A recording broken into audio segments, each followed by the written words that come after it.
Olá, meus amigos do Brasil, tudo bem por aí? Estamos chegando com o nosso Visão Geral de hoje. Visão Geral, um olhar atento para os fatos do momento. E nada mais atual do que Maio Amarelo. Pois é. E exatamente por isso nós convidamos a Daniela Gurgel, gestora de comunicação do Observatório Nacional de Segurança Viária. Ela vai revelar aqui uns números que eu já dei uma olhadinha aí no roteiro, estarrecedores, hein, de gastos e tal.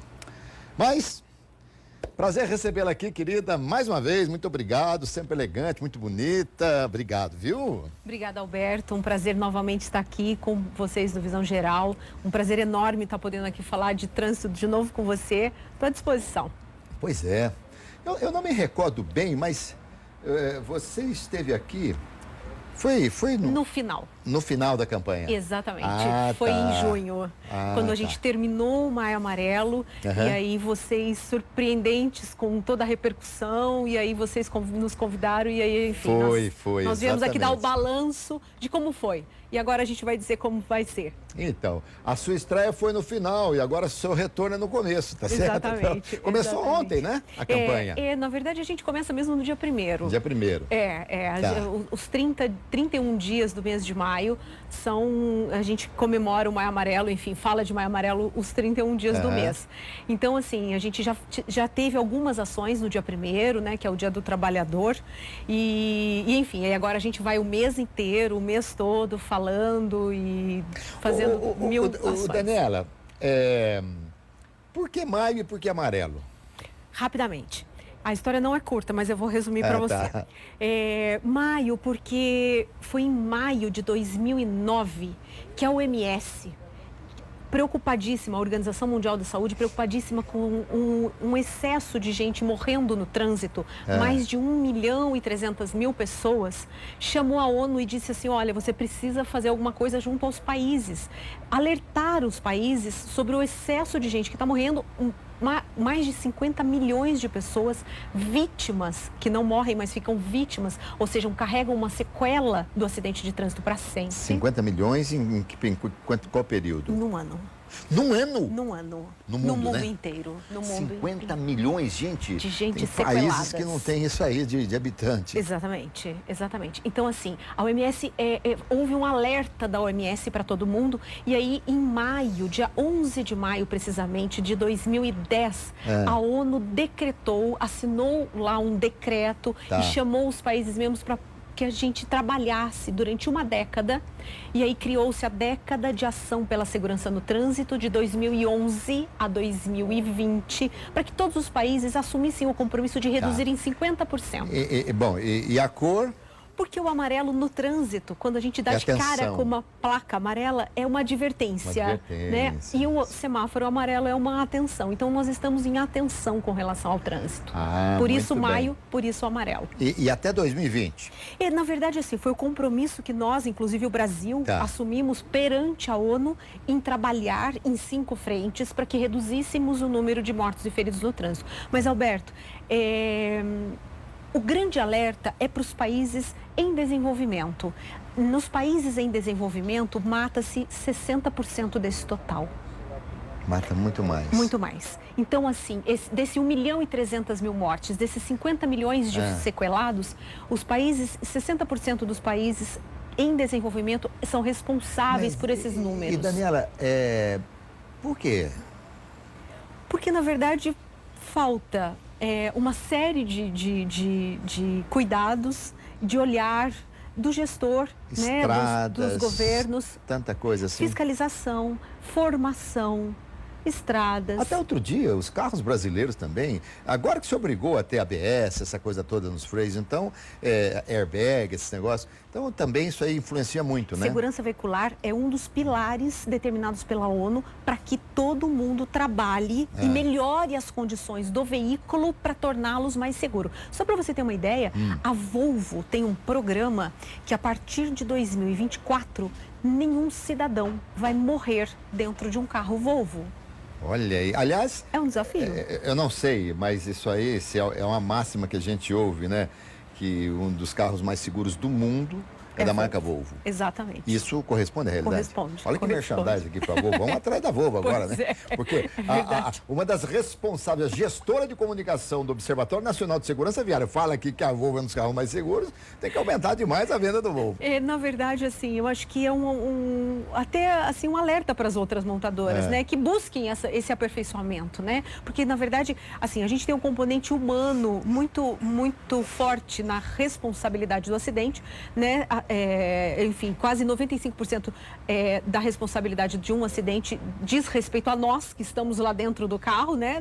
Na condução dele. Sem dúvida. Mas a questão da segurança veicular é importantíssima. Então, melhorar os carros, melhorar as condições dos carros, a questão que você citou, do airbag, da obrigatoriedade do airbag, do ABS, foi uma conquista que o Observatório trabalhou. Nós também participamos dessas discussões, nós também brigamos para que efetivamente nós tivéssemos esses dois itens importantíssimos de segurança nos carros brasileiros. Muito bem, você deve estar perguntando assim, nossa, mas por que essa moça fala tão bem assim? Então eu vou falar um pouquinho dela para vocês aqui, quer ver? Ó? Formada em jornalismo, começa por aí, pós-graduada em educação, psicologia e gestão de trânsito, foi assessora de imprensa de diversos órgãos públicos e privados, já foi apresentadora de televisão, editora, repórter, produtora de séries especiais para TV, produziu jornais, revistas. Então tá explicado por que ela tem essa fluência verbal, que ela fala tão bem assim, né? Entre 2009 e 2013 foi assessora de imprensa e coordenadora do Núcleo de Educação para o Trânsito da Secretaria de Transportes de São José dos Campos, São Paulo, Vale do Paraíba. Eu gostava muito do trânsito de São José dos Campos, quando eu trabalhava numa empresa onde eu viajava muito, e gostava demais, era mais, eu não sei, também isso já faz algum tempo, né? Hoje o trânsito deve estar meio caótico, quase que no país todo, né? Aliás, requer muita imaginação e habilidade dos gestores, porque trânsito é uma coisa muito séria, né? Daniela, nesse feriado do 1º de maio, você falou toda a explicação sobre o Maio Amarelo. Muita gente me perguntava, será que é porque o Ayrton Senna morreu no dia 1º de maio? Não é por isso, é negócio é data de muito depois, não, né? Com certeza. Até porque você não estaria tratando de segurança nas pistas de automobilismo, né? Exato. Que, aliás, desencadeou muita segurança depois do acidente do Senna. Com certeza. A Fórmula 1... Houve uma reformulação muito grande na Fórmula 1, na questão da segurança, por conta da morte do Ayrton. Daniela, na aviação, eu não sou nenhum piloto de carreira, mas eu sou piloto de avião, e eu sei que todo acidente vai se buscar a causa exatamente para tentar minimizar numa sequência. No trânsito, faz-se a mesma coisa ou não? Infelizmente não, Alberto. A investigação de um acidente de trânsito, em pouquíssimas ocasiões ela se dá. Por quê? Porque a gente tem uma segurança pública que tem que trabalhar em diversas frentes. Então, a investigação de um crime, ela é mais focada, assim, debruça-se mais na investigação do crime do que do acidente de trânsito. Raros são os acidentes de trânsito que são investigados. E essa é uma das bandeiras nossas, que a gente crie delegacias especiais e varas especiais para efetivamente investigar e julgar crimes de trânsito. E qual é a função principal do Observatório Nacional? O Observatório é um órgão de gestão, é um órgão de inteligência, é um órgão de pesquisa, ou seja, a gente faz lá muitos estudos, muitas pesquisas, nós temos uma sólida base de dados. Então, o que nós fazemos? A gente pede para as entidades, Alberto, para o telespectador entender bastante melhor o que a gente está falando. Eu bato na porta lá da Polícia Rodoviária Federal e peço que eles nos deem os dados que eles têm de acidentes, porque eles têm um boletim de ocorrência e eu compilo tudo isso dentro do observatório. Aí eu peço para o governo quais são os dados que eles têm de acidentes e eu jogo tudo lá dentro. O Ministério da Saúde é que contabiliza as mortes no trânsito no Brasil. Mas por que saúde, Alberto? Bom, imagino por causa dos hospitais. Porque é lá no hospital que as pessoas vão parar depois que sofrem os acidentes. Então, a causa da morte é decorrência do acidente de trânsito. Então, isso vai para a base de dados da saúde. Nós temos uma parceria com o Ministério da Saúde e todas as mortes que são contabilizadas lá, eles passam para a gente. Então, eu tenho uma sólida base de dados onde eu compilo tudo isso. Então, o que eu faço? Eu tenho uma série de dados para dividir com o gestor público, porque quem faz a gestão do trânsito, eu não posso vir aqui em Campinas ou ir para alguma cidade fazer a gestão do trânsito. Isso é competência do governo, né? É competência das prefeituras, é competência dos governos estaduais. Então são eles que têm que fazer a gestão do trânsito. E aí eu os ajudo a fazer essa gestão. Onde morre, porque morre, enfim, que horas morre. Você usou, até de uma maneira muito coloquial, eu venho, bato a porta, eu pego, peço e tal, mas isso tudo é online e é automático, isso vai direto para vocês? Não! Não, de jeito nenhum. Você tem que literalmente bater a porta para pedir? Não, e a gente espera, no momento eu estou esperando os dados de mortes do Brasil de 2015. Mas nós não temos dados. Coisa errada, nós não temos dados, infelizmente. Você tem ilhas de excelência. Por exemplo, a Prefeitura de São José dos Campos, que você citou, porque a questão do trânsito é prerrogativa de governo, é preocupação do governo local. Então ele vai lá e tem um acordo com a Polícia Militar, ele tem um acordo com o hospital e aí ele consegue juntar todos esses dados quase online, quase full time. Porque na verdade quem é um morto do trânsito é quem morre hoje no acidente ou quem morre daqui a 30 dias após... 30 dias após o acidente.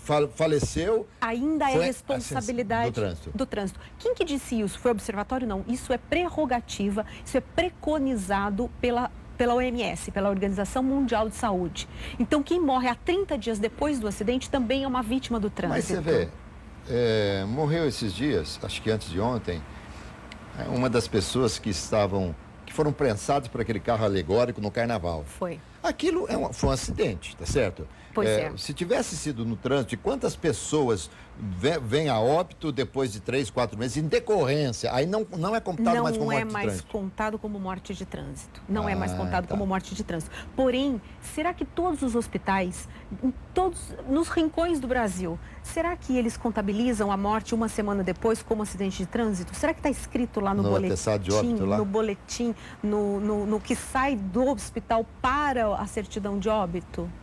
Tá. Então, Daniela, veja, os números que o observatório revela são números reais, porém desatualizados. Sim. Porque você vai me dar aqui o relatório de 2014, por exemplo. Exatamente. Infelizmente... Você não sabe me dizer quantas pessoas morreram no Brasil nesse feriado prolongado de 1º de maio? De jeito nenhum. Não sabe? Não, de jeito nenhum. Mas eu ouvi, desculpa, em alguma emissora, porque eu ouço 200 emissoras por dia, um pouquinho ali, um pouquinho aqui e tal, mas eu ouvi uma informação de que foi coisa de 1 ou 2% a mais do que no ano passado. Só em algum determinado ponto. Sim, só a Polícia Rodoviária Federal. Entendi. Ou só no estado de São Paulo. Tá. Ou só, entendeu? Não é Brasil. Isso não existe em Brasil. E o Observatório trata em termos de Brasil? O Observatório trata de todos os aspectos. De tudo. Eu tenho todas as bases de dados, inclusive do DPVAT, que é quem indeniza as vítimas de trânsito, tanto morte quanto sequela permanente. Então, assim, eu consigo... No trânsito, Alberto, a gente não diz que nós temos um dado... é correto, somente um dado é o correto. A gente precisa juntar tudo, entendeu? Então a gente precisava fazer com que essa coisa acontecesse o mais rapidamente possível, para a gente poder pegar o dado do DPVAT, o dado da Polícia Rodoviária Federal, o dado do hospital, o dado do Ministério da Saúde, para a gente efetivamente jogar na mão dos estatísticos. Eu não sou especialista nessa área, mas para a gente efetivamente entender o que acontece, se é mais, se é menos, se nós estamos no nível, qual é o nível que nós estamos hoje, pelos dados que o Brasil manda para a OMS e a OMS classifica todos os países no mundo, nós somos o país que é o 4º país que mais mata. Agora, por exemplo, se eu perguntar para você, o que é que mata mais? Você consegue elencar alguns fatores para mim? Consegue? Consigo. Então você faz isso para mim no próximo bloco? Com certeza. Então você me dá licença um pouquinho agora? Vamos lá. Gente, fiz várias perguntas. Vai falar agora sobre algumas causas de acidente, né? Tem uma causa campeã de acidente, não? Não existe. Não existe. Até porque nos falta dados, Alberto. Então, assim, é difícil. O policial, a hora que faz o boletim de ocorrência, precisaria ter uma investigação para você efetivamente comprovar que aquilo foi a causa do acidente. Eu vou te dar duas, assim... como é que você prova que o cara estava acima da velocidade?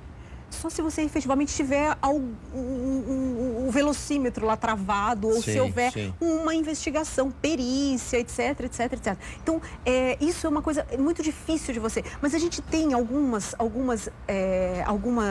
informações, por exemplo, questão da velocidade é fundamental. Sono. Sono.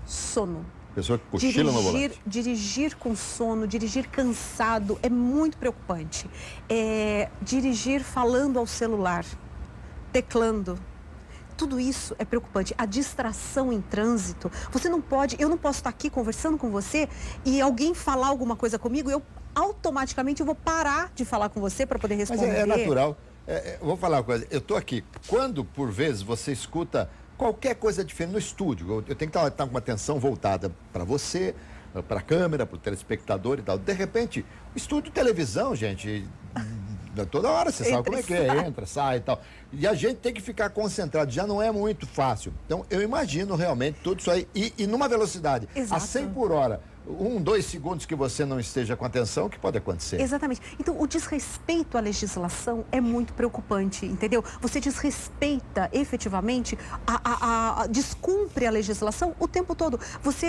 Será que todo mundo que está ouvindo a gente agora, que já andou de carro hoje, ou que já pilotou uma moto hoje, será que deu seta em todas as conversões? Será que todo mundo, efetivamente, só no dia de hoje, não pense em ontem, não pense na semana passada, hoje?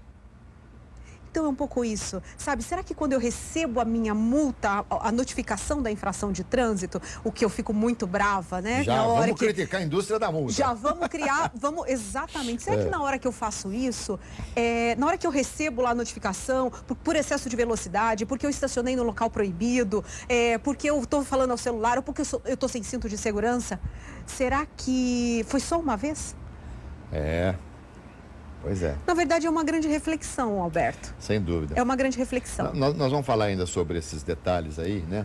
Eu até também, sabe, Daniela, às vezes, quando eu vejo muitos radares aí, né, em determinados locais, por que não se coloca, então, uma lombada? Lombada, efetivamente, você vai obrigar a pessoa a reduzir a velocidade. Mas é interessante que a pessoa reduza a velocidade ou é interessante que a pessoa passe e seja multada? É interessante que ninguém cometa a infração. Se você pode ter radar a cada poste. Por mim, podia ter um radar a cada quilômetro. Muito bem. Eu não ando acima da velocidade. Qual é a velocidade permitida? E tem um outro detalhe, Alberto, importantíssimo. A legislação de trânsito não está lá para punir a gente. A legislação de trânsito está lá para nos proteger. Prevenir. Para nos proteger. Muito bem. Bom, todo ano vocês fazem uma campanha.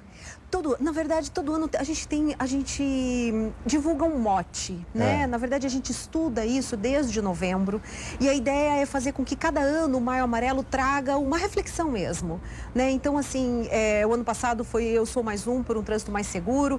Então, assim, a cada ano a gente discute isso internamente e a gente divulga isso e na maioria das vezes todo mundo acata o nosso tema. E o tema desse ano? O tema desse ano é Minha escolha faz a diferença no trânsito. Minha escolha faz a diferença no trânsito. Muito bem. Eu acho que a gente tem esse filme aí. Vamos colocar, gente? Vamos ver?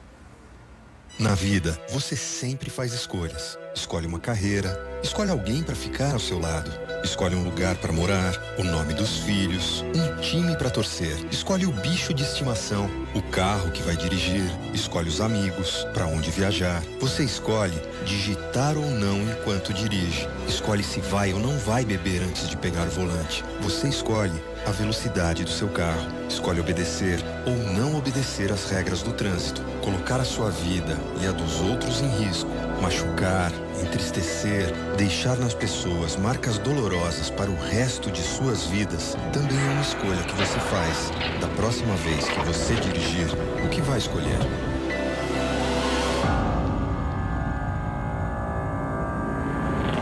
Forte, hein? Essa última cena, inclusive, hein? Eu tenho a continuidade dela lá, se você quiser ver o resto. Olha aí, que coisa! Infelizmente, as escolhas, a gente faz escolhas o tempo todo. E no trânsito não é diferente. Por que você pegou o celular na hora que você estava dirigindo? E aí, Alberto, o alerta não é só para quem está ao volante.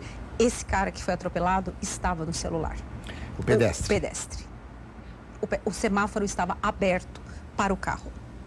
O semáforo estava verde. Daniela, eu confesso a você, nós não temos isso não é matéria curricular, né? Trânsito. Infelizmente, não. Mas eu não sei, às vezes eu acho que os nossos governantes, desculpa, são burros. Quanto que se gasta na saúde com as pessoas que são sequeladas pelo trânsito? Será que não é muito mais fácil você colocar no currículo escolar trânsito para as pessoas? Porque isso é uma questão de educação. Eu me recordo, eu já fui fumante, já fumei cigarro. Nossa, dá até nojo, mas eu já fumei cigarro. E eu me recordo do meu filho pequeno, e um dia ele falou assim, papai, não fuma não faz bem pro pulmão. Quer dizer, isso vinha da escola. Sim. Então, o trânsito é alguma coisa que precisa ser matéria curricular. Exatamente. O último código de trânsito brasileiro, a última redação do código foi feita em 1997. Nós promulgamos o código no dia 25 de setembro de 97.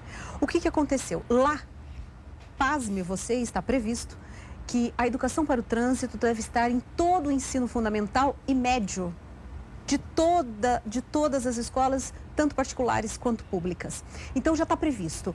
Não é mais uma disciplina, Alberto. Nós não queremos que aumente a carga de conhecimento, a carga dos alunos. É fazer com que a educação de trânsito seja colocada para as crianças em todo o ensino de forma transversal. O que significa isso? Eu posso estudar língua portuguesa e colocar o trânsito no meio. Eu posso estudar história e colocar o trânsito no meio. Eu posso estudar física. Esse atropelamento pode ser uma aula de física, velocidade, enfim, todos os componentes da física do corpo humano. O impacto no corpo humano, isso é uma aula de biologia, de ciências. Então, a transversalidade da educação para o trânsito pode vir em todas as disciplinas.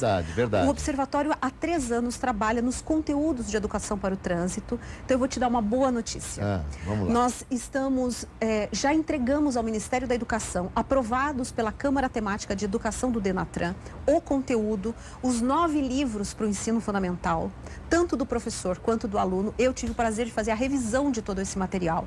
Está no Ministério da Educação para ser aprovado e quem sabe o ano que vem a gente vai ter efetivamente de cima para baixo, ou seja, determinado pelo ministro da Educação. Imposto mesmo, imposto para que todos trabalhem a educação para o trânsito. Esse imposto vale a pena, diferente dos outros impostos. Exatamente. Então, na verdade, é um pouco isso que a gente faz. A gente faz esse... não adianta eu só vir aqui dizer que está um caos. Não adianta eu vir aqui dizer só que está um absurdo, que ninguém pode, que todo mundo corre risco, etc, etc. Eu tenho também que trazer a solução. E essa é uma das soluções. Nós estudamos, nós contratamos uma equipe de 8 pedagogos, nós fizemos esse conteúdo todo atualizado com as últimas resoluções do Denatran, com todas as últimas informações ou determinações que foram feitas pelo Denatran. Então, isso tudo já está discutido em Brasília e apresentado para as autoridades competentes nesse momento. Nós estamos vendo aí, telefone, não atender. Quando o carro ele é dotado daquele multimídia, você fala o telefone com o carro, tal, dirigindo, tal, isso aí também traz alguma complicação? Você se distrai do mesmo jeito. Da mesma forma. Se eu ligar para você e você estiver dirigindo, pense nessa situação e eu disser assim para você, cadê a minha bolsa que você não trouxe hoje? Por que você não deixou não sei o que para mim, que você esqueceu? Você continua prestando atenção na rua? Não. A questão não é o telefone, a questão não é segurar o aparelho, a questão não é botar o telefone na orelha, a questão é o que você está pensando, a questão é a sua cabeça com relação a tudo o que você está ali conversando. Mas Daniela, não é a mesma coisa de eu conversar com uma pessoa que eu estou transportando, o passageiro do meu lado? Não, Alberto. Não é. O passageiro que está ao seu lado participa daquele cenário com você. Se você tiver que parar de falar... É como se fosse uma energia cinética, né? Ele está junto, né? Exato. É diferente. Se você está falando com alguém no telefone e você fica quieto por alguns instantes, a pessoa do outro lado vai ficar assim, alô? O que aconteceu? Por que você parou de falar? Alô? É automático. E também não é o caso, de repente, de você pensar, mas por que então que não se limita a velocidade do automóvel? Não, porque você morre a 60 por hora, a 50, 40 você morre, né? Dependendo da... 40 por hora. Se a pessoa não estiver usando um cinto de segurança, isso aí até a gente aprendeu em segurança de voo, se a pessoa não estiver com cinto de segurança, uma batida num poste, numa árvore, a 40 por hora é suficiente, se você bater a cabeça no para-brisa, é suficiente para haver uma desaceleração do cérebro e aí você vira óbito. É uma coisa séria demais. Observatório Nacional de Segurança Viária. Que entrevista gostosa, né? Gostosa e reveladora, né, de certas coisas que a gente precisa tomar um pouco mais de consciência. Daniela, o tema dessa campanha, que é você faz as suas escolhas e tal, é esse o nome certo, é? É Minha Escolha, faz a diferença no trânsito. Como é que vocês chegam ao título da escolha? Como é que é feito isso? Alberto, a gente vem numa discussão praticamente assim, quando termina o maio desse ano, a gente já começa a discutir o maio do próximo ano, né, de 2018. E aí o que acontece? Aí, na verdade, a gente resolveu realmente trabalhar com o verbo, né, a questão da ação, né? Então, assim, o verbo escolher é um verbo muito forte. E é um verbo que permeia as nossas ações o tempo todo, né? Sim. Permeia as nossas atitudes, as nossas decisões. Escolhemos tudo, né? Escolhemos tudo. Né? A gente escolhe onde trabalha, a gente escolhe o que estuda, a gente escolhe os nomes dos filhos, a gente escolhe com quem casa. Eu escolho os entrevistados e entrevistadas. Exato. E por que a gente também não pode escolher não acelerar o carro ou respeitar o limite de velocidade permitido? Por que ao invés de andar a 60 por hora, eu não posso andar a 50 por hora? Tá. Qual é a diferença? Eu escolho atender o telefone. Vamos quebrar em Campinas, vamos quebrar em DEC em Campinas. Exato. Né? Vamos quebrar em DEC, é só não ser multado. Pronto, proposta, desafio para o Maio Amarelo. Na verdade, assim, eu acho que é um pouco isso. Sabe, ao invés da gente reclamar do radar, por que a gente não presta atenção nas nossas ações? Ao invés de eu reclamar que eu recebi a multa, por que eu efetivamente não cumpro com todas as determinações? Quando é o contrário, quando alguém está devendo alguma coisa para a gente quer que as pessoas cumpram. Você quer que o seu empregado chegue no horário, você quer que a iluminação esteja em dia, você quer que o telefone funcione. Sem dúvida, sem dúvida. Então, são escolhas. Bom, primeiro aqui, deixa a produção, não fica triste não, hein? Eu falo que eu escolho os entrevistados, mas a produção, né, a direção, claro, tá todo mundo aí, né? É todo um conjunto. É claro. Por que nós, brasileiros, não somos educados no trânsito? É uma questão cultural mesmo. É uma questão cultural e eu confesso a você que apesar de eu ter um prazer enorme no que eu faço, de eu gostar demais do que eu faço, eu sei que se eu morrer com 90 anos, eu ainda não vou ver uma grande mudança. É um trabalho realmente de a cada dia você dar um passo, a cada dia você convencer uma pessoa de que ele pode fazer diferente e que não vai mudar a vida dele. Então eu acho que assim, a gente precisa da educação de trânsito nas escolas, a gente precisa de melhorar a formação desse condutor na hora que ele entra na autoescola. Eu preciso perceber, Alberto, o risco que hoje o trânsito apresenta, o risco que o trânsito apresentava, o que o trânsito oferecia aos seus pais. 40 anos atrás. Totalmente diferente hoje. É isso, Alberto. A gente precisa entender as mudanças. E o trânsito precisa dessa evolução. Nós não evoluímos com o trânsito. Hoje a gente tem uma rua, a rua aqui da frente da TV, ela vai ter o mesmo tamanho daqui a 100 anos. E a gente vai ter muito mais carro. automóvel, né? Verdade. Exato. Por isso que eu falo sempre, quando vê um prefeito aqui, eu falo para eles, tem que ser visionário, tem que planejar as coisas, né? Porque a coisa vai crescendo, vai aumentando. E às vezes você conhece algumas pessoas dóceis, né? E que de repente quando estão no carro se transformam. Nós, às vezes eu me surpreendo também, sou perfeito? Claro que não. Infelizmente, eu gostaria de ser, né? Mas infelizmente, eu acho que nós temos que nos policiar realmente.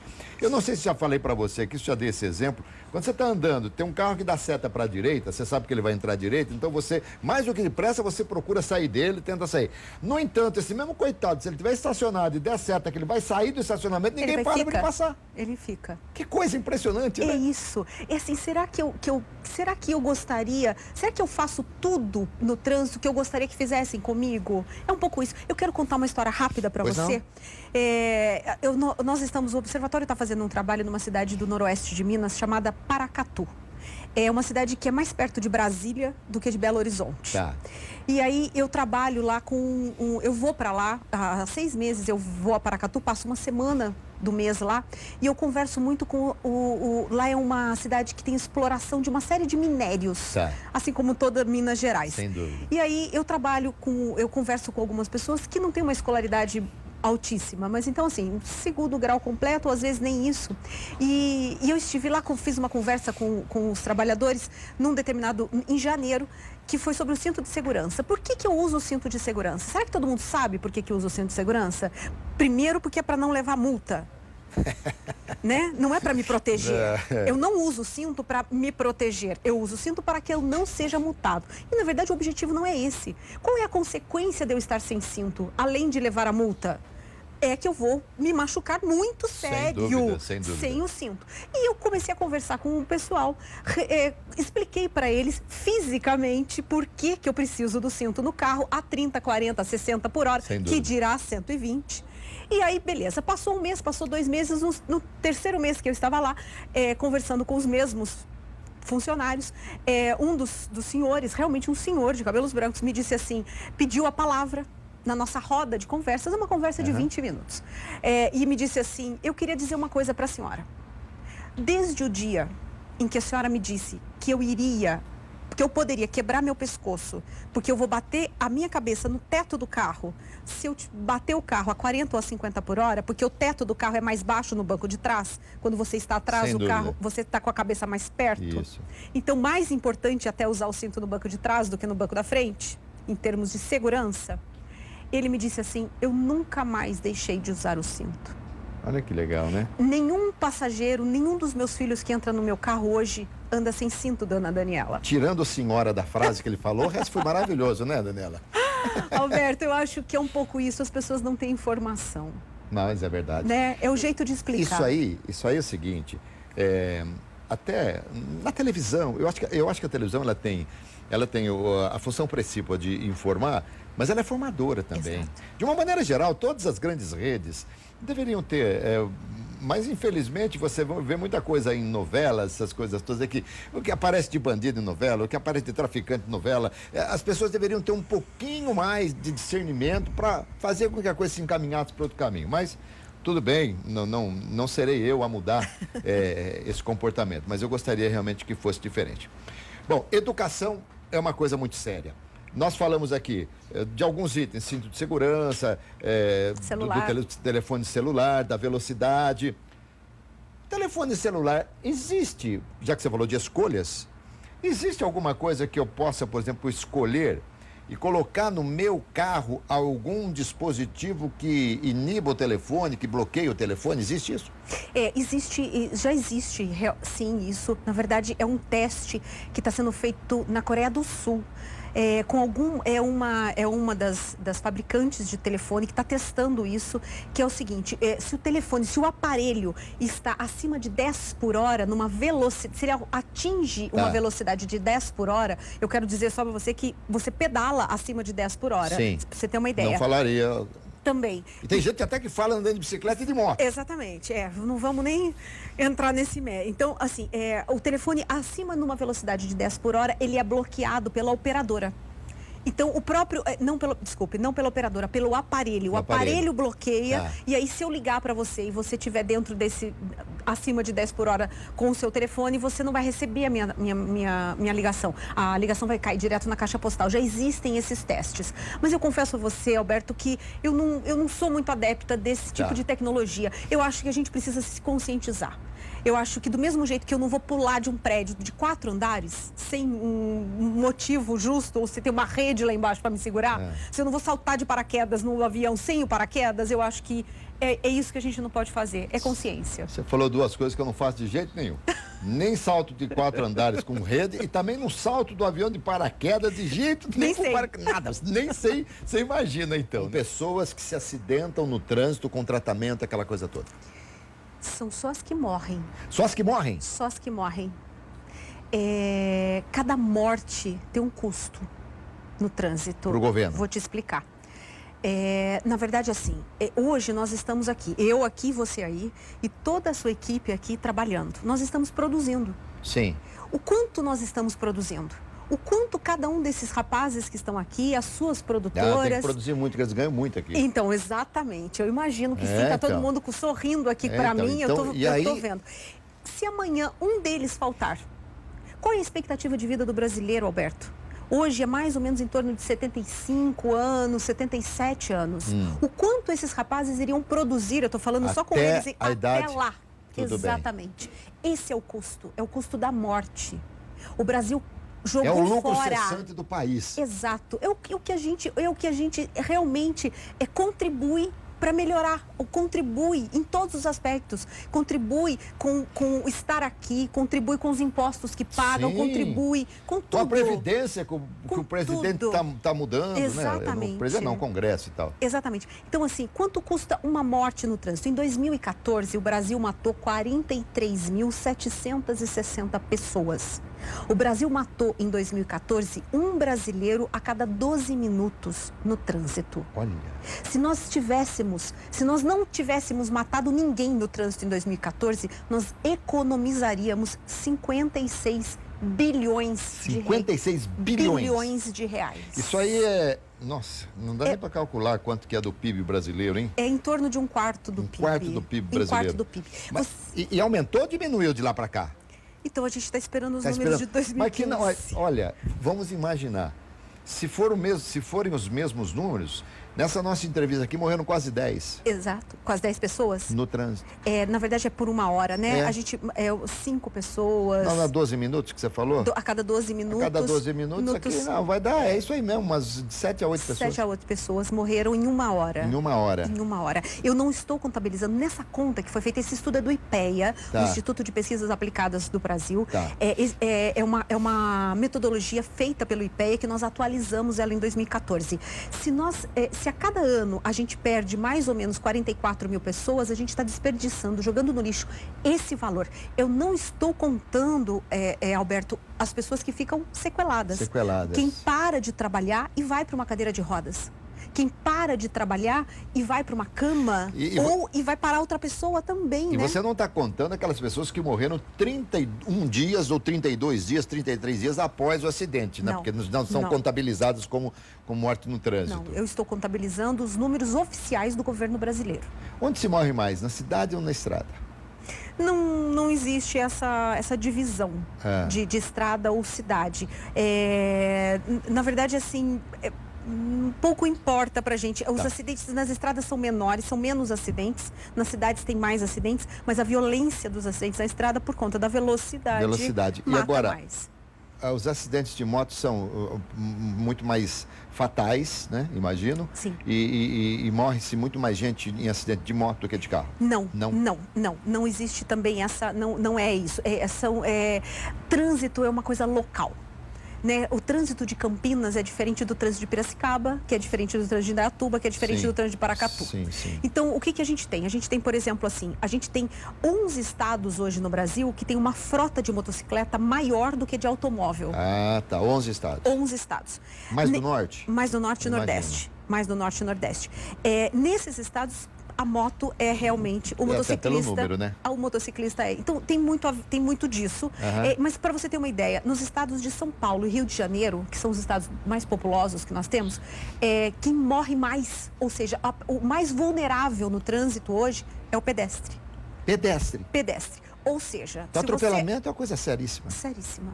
Ou seja, se você está em São Paulo de carro ou a pé você está mais... há uma grande probabilidade de você sofrer um acidente e você morrer. No Rio de Janeiro, a mesma coisa. Agora, se você vai para o norte, para o nordeste, quem está de moto é quem morre mais. No Piauí, esse número é assim, 70% das mortes são dos motociclistas e não de quem está de carro ou quem está a pé. E a lei do capacete é nacional, né? Ela é nacional, porém nem sempre é respeitada, principalmente nos rincões do Brasil. Olha aí, porque... tem o motoqueiro e o motociclista, né? O motoqueiro é o que mais sofre. O motociclista, ele é já mais de final de semana, já são aquelas motos um pouco diferentes e tal. Mas o motoqueiro, gente, andar sem moto, sem capacete... Não existe. Às vezes alguns usam protegendo o cotovelo. Eles põem o capacete aqui, não tem sentido. Mas hoje o que a gente tem recebido de inúmeros hospitais... campanhas e pedido de ajuda realmente para orientar, Alberto, com relação ao calçado. A história de andar de moto, de chinelo, de rasteirinha, de sapato de salto, de sandalinha, isso tem feito muita gente ficar sem o pé, sem os dedos. Sem dúvida. Então, assim, realmente, a pessoa não tem noção do perigo e do risco que ela corre naquela situação. Escuta, será que eu vou ter que esperar outro Maio Amarelo para trazer você aqui para a gente conversar? Ou você pode vir aqui em outras cores, em outros meses? Eu posso vir aqui o dia que você precisar, a hora que você quiser. Eu venho com o maior prazer, é um prazer enorme estar no Visão Geral. E eu fico muito feliz de poder contar tanta coisa para você, contar para os seus telespectadores o quão importante é a nossa percepção do risco, o quão importante o trânsito é feito de cada um de nós. Né? Então, assim, pedir realmente o compromisso de todos que estão assistindo a gente agora, de que cada um faça a sua parte. Não espere a INDEC fazer a parte dela. Faça você a sua parte no trânsito. Posso prometer uma coisa para você? Por favor. Não pego mais o telefone celular quando eu estiver dirigindo. E atenção, vocês que forem ligar para mim alguma coisa, passar recado, prestem atenção.